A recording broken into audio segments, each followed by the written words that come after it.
الحمدللہ رب العالمین والصلاة والسلام علی سید الانبیاء والمرسلین خاتم النبیین اما بعد فاعوذ باللہ من الشیطان الرجیم بسم اللہ الرحمن الرحیم۔ السلام علیکم ورحمۃ اللہ وبرکاتہ۔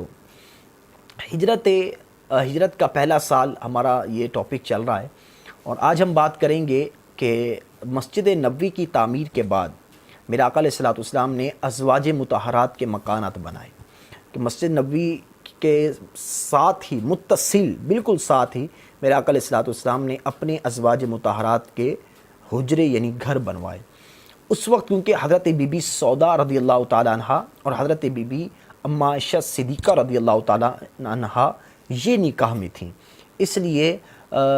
دو ہی مکان بنوائے۔ اب نکاح میں تو یہ تھیں، حضرت بی بی سودا یہ ساتھ ہی رہتی تھیں، اور حضرت ام عائشہ صدیقہ سے نکاح ہو چکا تھا لیکن رخصتی ابھی نہیں ہوئی تھی،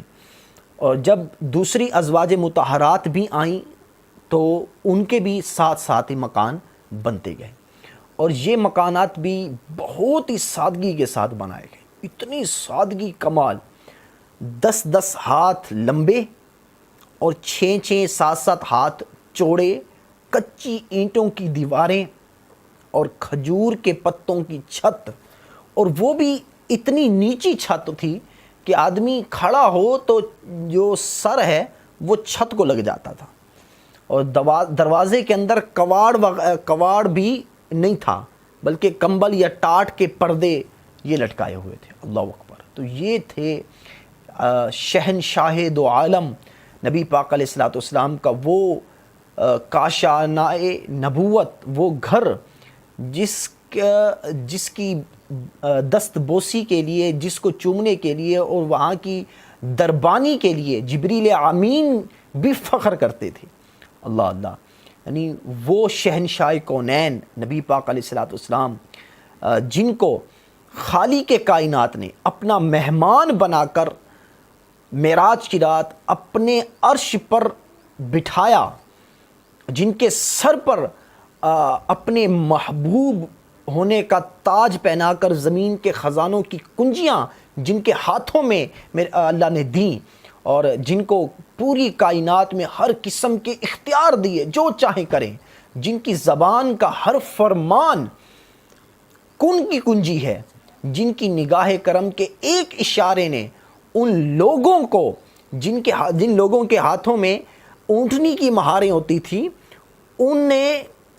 اقوام عالم کی قسمت کی لگام دے دی۔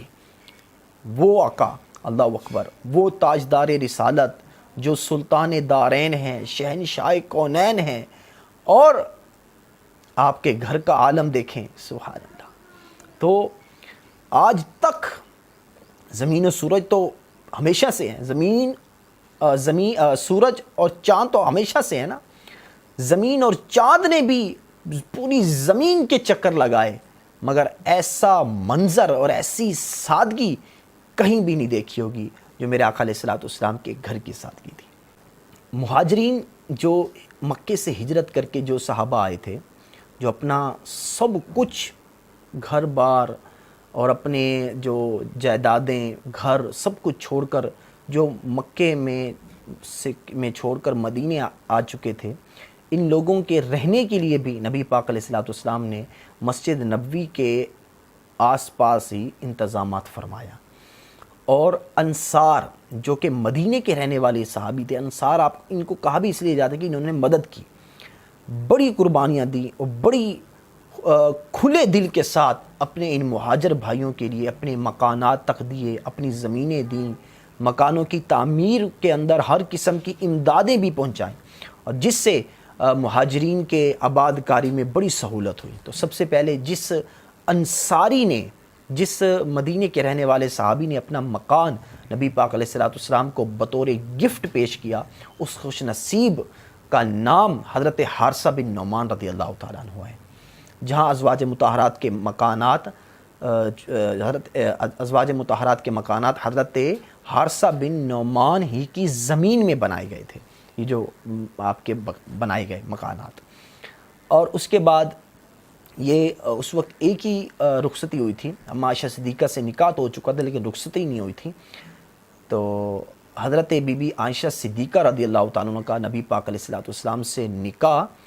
یہ ہجرت سے پہلے ہو چکا تھا مکے میں، رخصتی جو ہے ہجرت کے پہلے ہی سال مدینے میں ہوئی.